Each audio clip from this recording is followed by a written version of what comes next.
In today's video, I'm going to teach you how to add recovery email in Zoho Mail. A recovery email is the address Zoho uses to help you get back into your account if you forget your password or lose access to your primary inbox. It's a simple setup that can save you a lot of time later, and it only takes a minute. I'll walk you through exactly where to click and what to expect so you feel confident doing it on your own. Start by opening your web browser and going to mail.zoho.com. This is the Zoho Mail sign-in page and inbox. If you're not already signed in, enter your credentials and continue. For the smoothest experience, use a trusted device and a secure network. Once your inbox loads, look to the top right corner of the screen. You'll see your profile icon or avatar. Click that to open your account options. This menu is where Zoho groups your personal settings and account controls, so it's the right place to begin.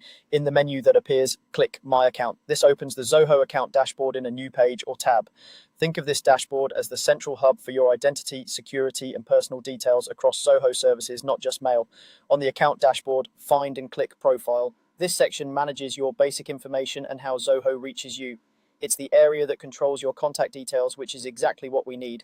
Within Profile, locate the email address section. This is where your primary address is listed and where you can add an additional contact email for recovery purposes. It may be presented as a card or a subsection on the page. Click Add Email Address. A small form or dialog will appear, prompting you to enter the email you want to use for account recovery. Choose an address you control and can access at any time. A personal, long-term email is best. Avoid temporary or shared inboxes. Before you continue, double-check the spelling to prevent issues later. Enter your email address, then click Add to save it. Zoho may prompt you to verify this address by sending a message to the inbox you just entered.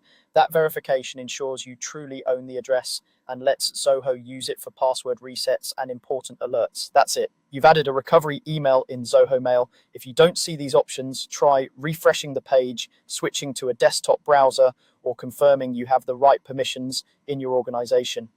Keeping a recovery email up to date is a small step that greatly improves your account's security and peace of mind.